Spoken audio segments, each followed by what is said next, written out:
حضرت معاویہ بن سفیان ہے، ایک معاویہ بن خدیج صحابی ہیں، وہ کہتے ہیں میں جنگ فتح کر کے آیا تو سخت گرمی کا موسم تھا، مجھے پتا تھا کہ عمر فاروق دوپہر کو آرام کر رہے ہوں گے۔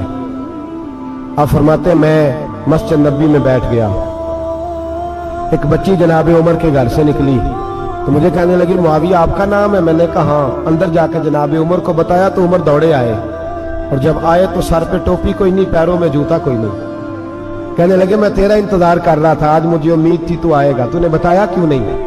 تو میں نے کہا حضور مجھے پتا ہے رات ساری آپ چہرے پہ کپڑا ڈال کے مدینے کی گلیوں میں رہتے ہیں، تو دوپہر کو آپ آرام کرتے ہوں گے، اس لیے میں نے کوشش کی کہ آپ کو بیدار نہ کروں، آپ آرام کر رہے ہوں گے، اس لیے یہ میں نے کوشش کی کہ میں بیٹھتا ہوں مسجد میں آرام کرتا ہوں، جب آپ آئیں گے تو دیکھی جائے گی۔ حضرت عمر فاروق نے جلال کیا، فرمایا تو مجھے غافل سمجھتا ہے کہ میں سو جاؤں گا؟ اور آپ فرمانے لگے میں قوم کا خادم ہوں، جس کی اتنی زیادہ رعایا ہو وہ سو جائے چپ کر کے، میں نے جواب نہیں دینا اللہ کی بارگاہ میں؟ فرمایا میرے امیروں کی طرح سونے جاگنے کے وقت مقرر نہیں، میں قوم کا خادم ہوں، جس وقت بھی آیا کرو مجھے جگا لیا کرو، مجھے قبر میں جا کے خدا کو بھی جواب دینا ہے، محمد مصطفیٰ کو بھی جواب دینا ہے۔ میرے بھائی یاد رکھیں جب یہ چیزیں پیدا، اور پھر ہم نے ان تکلفات میں، میں نے کئی دفعہ یہ بات بیان کی ہے، اب تو لوگ رشتے کرتے ہیں تو ڈی سی کالونی میں کرائے کا مکان خریدتے ہیں، 2-4 غیروں کی گاڑیاں منگا کے دروازے کے آگے کھڑا کرتے ہیں، رشتہ ہو جاتا ہے بڑا گھر دیکھ کے، اور جب شادی کے چوتھے دن پتہ چلتا ہے کہ یہ کرائے کا مکان تھا، تو رشتے مکانوں پہ قائم نہیں ہوتے، اعتبار پہ قائم ہوتے ہیں۔ وہ اعتبار ٹوٹتا ہے تو زندگی بھر قائم نہیں ہوتا دوبارہ۔ جو آپ ہیں آپ وہی رہیں، جو آپ نہیں ہیں وہ کبھی بننے کی کوشش نہ کریں۔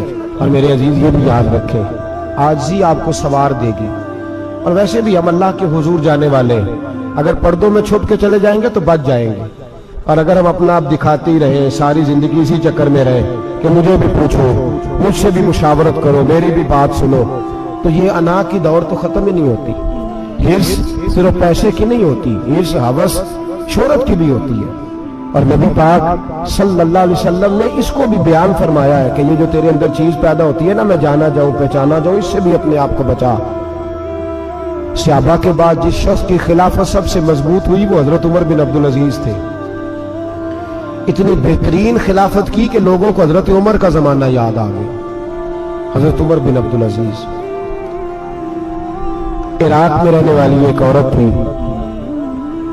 اس عورت کا خامد فوت ہو گیا تو 5 بچیاں یتیم تھی، وہ عراق سے چلی اور جناب عمر بن عبدالعزیز کے پاس آئی کہ آپ میری بچیوں کا وظیفہ لگا دیں۔ وہ کہتے ہیں جب میں پہنچی نا یہاں تو اب تو استقبال آنا جانا بڑے معاملات ہیں، اب تو بچی کی برات آئے اور 5, 7, 10, 20 لوگ دروازے پہ کھڑے نہ ہو تو برات ناراض ہو جاتی ہے، کہتے ہمارا استقبال ہی کسی نے نہیں کیا۔ تو استقبال تو اب اس طرح ہے جس طرح نشہ نہیں ہوتا، یہ استقبال کی حالت ہے، امیروں سے لے کے غریبوں تک۔ مجھے پوچھا ہی نہیں کسی نے، کرسی نہیں دی، آگے نہیں بٹھایا، یہ والا معاملہ ہے۔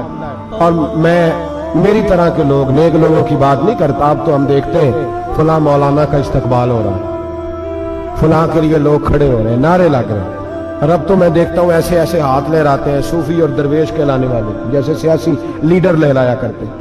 یہ کیا طریقہ ہوا؟ یہ کون سا طرز زندگی؟ میرے نبی پاک صلی اللہ علیہ وسلم نے فرمایا جو خواہش کرے کہ میں آؤں اور لوگ کھڑے ہوں وہ تو جہنمی ہے، تو دوزخی ہے۔ سارے وہی طریقے ہم اختیار کرتے جا رہے ہیں، وہی پروٹوکول ہے ہر جگہ۔ وہ لوگ جن کے دروازے کھلے ہونے چاہیے تھے وہاں بھی ہر وقت کے لیے معاملات طے ہو گئے۔ یاد رکھیں میرے نبی پاک علیہ الصلوۃ والسلام نے جو تعلیمات دی، حضرت عمر بن عبدالعزیز رحمت اللہ تعالی علیہ، عورت کہتی ہے میں پہنچ گئی، میں نے لوگوں سے پوچھا گھر کہاں ہے، تو کہا وہ جہاں بوری لٹک رہی ہے نا باہر ٹاٹ کا پردہ لگا ہوا ہے وہ حضرت عمر بن عبدالعزیز کا گھر ہے۔ کہتی ہے میں دروازے پہ دستک دی، ایک عورت نے دروازہ کھولا تو مجھے بی بی جان کے اندر بلایا، تو ان کے گھر کے اندر جب میں داخل ہوئی تو بڑا سارا سین تھا، ایک ٹائم کنواں لگا تھا، ایک طرف ایک بڑا درخت تھا، اور ایک چھوٹا سا बनाई हुई थी जगह बर्तन धोने के लिए, और बीबी ना बर्तनों को मिट्टी लगा के साबुन लगा के बैठी हुई थी, काम कर रही थी वो औरत। मुझे उसने दरख्त के नीचे बिठाया, पानी पिलाया। कैसे आई हो? मैंने कहा अमीरुल मोमिनीन से मिलना है। कहने लगी बैठो, थोड़ी देर में आ जाते। कहती थोड़ी, मैंने समझा घर की कोई मुलाजमा है, मैं बैठ गई। थोड़ी देर गुजरी, फिर दस्तक हुई। उस बीबी ने उठ के दरवाजा खोला तो जब वो शख्स अंदर आए तो कहने लगी बड़ी देर से बर्तनों को साबुन लगा के बैठी हूँ, कहाँ रह गए थे? कहती है वो साहब कहने लगे बस जरा मसरूफ हो गया था। दौड़े गए, कुएं से पानी निकाला, बीबी को दिया, उसने बर्तन धोए। कहती है फिर थोड़ा सा सिरका और एक रात की रोटी वो लाई, उस शख्स ने खाई। मैंने कहा कि ये दोनों घर के मुलाजिम है, मियां बीवी काम करते हैं। जब वो खाना खा चुके तो वो औरत मेरे पास आई, कहने लगी उठ के मिल लो अमीरुल मोमिनीन से।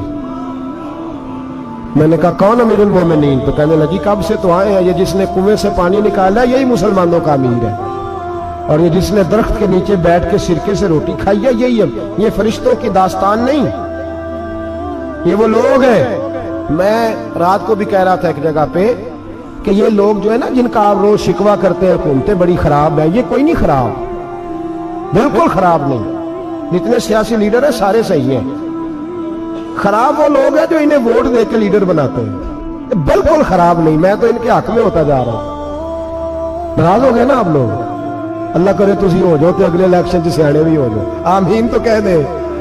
मैंने कोई मशवरा नहीं देना, इसलिए कि मेरी नजर में कोई ऐसा शख्स नहीं जिसके लिए मैं आपसे कह सकूं कि वोट दे। और हम तो ऐसी बात करें तो कई लोग नाराज होकर चले जाते हैं, लेकिन कोई परवाह नहीं, इसलिए कि ये दीन मेरे नबी पाक का दीन सिर्फ मस्जिद का दीन नहीं। इंशाअल्लाह आइंदा जुम्मे नजरिया पाकिस्तान बयान करूंगा और बताऊंगा कि पाकिस्तान का मतलब क्या, ला इलाहा इल्लल्लाह मुहम्मदुर रसूलुल्लाह सल्लल्लाहु अलैहि वसल्लम।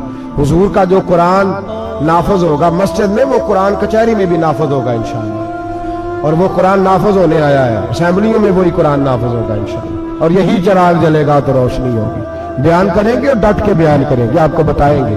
बस जो बात समझा रहा हूं फिल वक्त वो समझे, मुजरम वो नहीं जो बड़ा बन के लूटता है, मुजरम वो है जो उसको सपोर्ट करता है, जिसने उसे बड़ा बनाया है। ये याद रख लें, हमारी कोई बचत नहीं होगी, हमसे पूछा जाए, हम सारे कचहरी में खड़े होंगे, अल्लाह सवाल करेगा कि तुम बताओ तुम इनके मददगार क्यों बने थे, तुम सपोर्ट क्यों करते थे, ये पूछा जाएगा और हमने जवाब देना है। बहरहाल आम दाम पर सर मतलब जनाब उमर बिन अब्दुल अजीज रहमतुल्लाह अलैह के वो बीबी गई तो कहने लगी कि ये अमीरुल मोमिनीन ने कहा, वो उठ के हाजिर हुई, कहा हुजूर मैं इराक से आई हूं, मेरा खामन फौत हो गया, मेरी 5 बेटियां हैं, वजीफा लगा दे।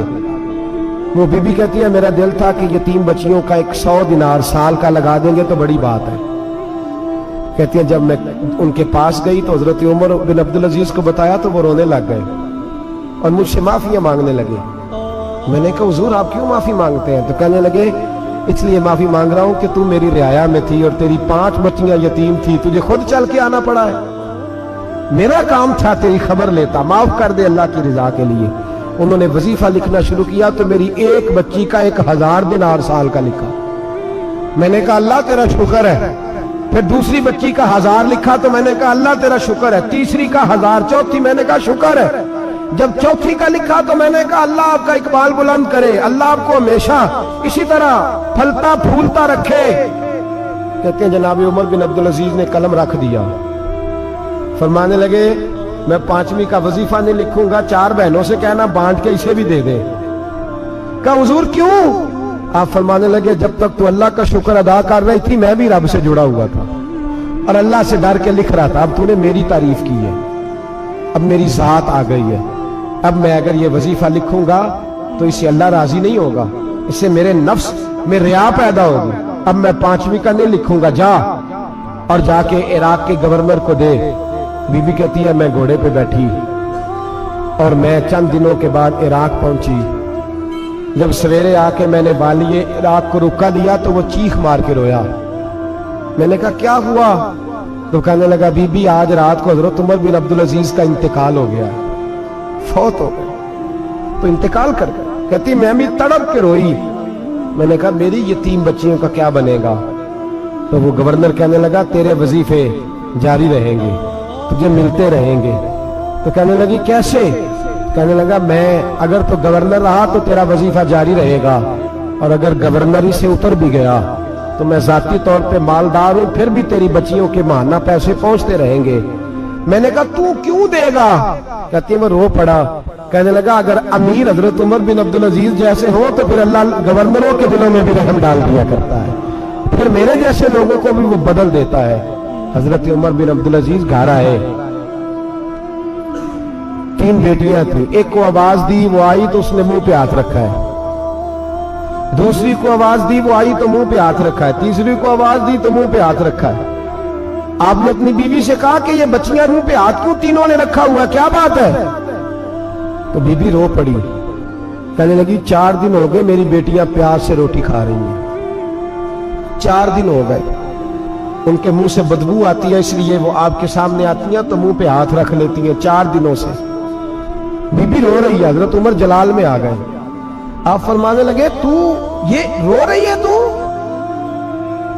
रोई है, तूने मेरे घर में रह के अल्लाह की नाशुक्री की है, तू शुक्र अदा नहीं करती कि 3 वक्त प्याज और रोटी तुझे घर की 4 दीवारी के अंदर मिल जाता है?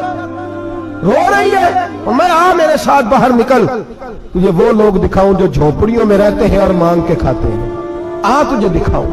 इतनी नाशुक्री कि घर के अंदर प्याज पहुंच रहा है, रोटी पहुंच रही है, और तू कहती है मेरी बेटियां प्याज से खाती हैं, शुक्र कर फाके नहीं काटने पड़े। फिर अगले लफ्ज कहे तो रो पड़े। फरमाने लगे मैंने तो मुस्तफा के वो हालात भी सुने हैं जिसमें कई दिन बीबी फातिमा ने फाके किए। तू घर के अंदर प्याज पहुंच रहा है, तो अभी भी सादगी, आजिज़ी और कनात नेमत थी इन लोगों की। हमारे यहाँ रोज शिकवा है, किस बात का? गाड़ी कोई नहीं। रोज रोना है, किस बात का? बंगला कोई नहीं। रोज रोना है, किस बात का? बैंक बैलेंस कोई नहीं। 10 जोड़े क्यों नहीं ईद पे आए? और ये सिर्फ औरतों का मसला नहीं, हमारे अंदर भी ये बात बदर्जे औला। हम रोज अपने आप को मिस्कीन कहते हैं, गरीब कहते हैं, लाचार कहते हैं, मजबूर कहते हैं। कभी देखो जो झोंपड़ियों में रहते हैं, कभी पलट के देखो लोगों की तरफ जो पैदा हुए तो आंखें कोई नहीं थी, हाथ कोई नहीं थे, पैर कोई नहीं। वो देखो जो पैदा हुए तो सर पे बाप का साया कोई नहीं था। कैसे कैसे लोग वक्त गुजार रहे। हम रोज आके कहते हैं कारोबार ठंडा हो गया, हालात बड़े खराब हो गए, हम बड़े मजबूर। क्या हो गया साहब? अल्लाह के दिन है सारे, अल्लाह के दिन है। वसल अच्छा है ना फिराक अच्छा है, यार जिस हाल में रखे वही हाल अच्छा है। बस अपने आप को मुतमईन करें, आजिज़ी, इनकिसारी, किनात, सादगी, इसको अपनी जिंदगी का हिस्सा बनाएं। अल्लाह दौलत सुकून अता कर देगा।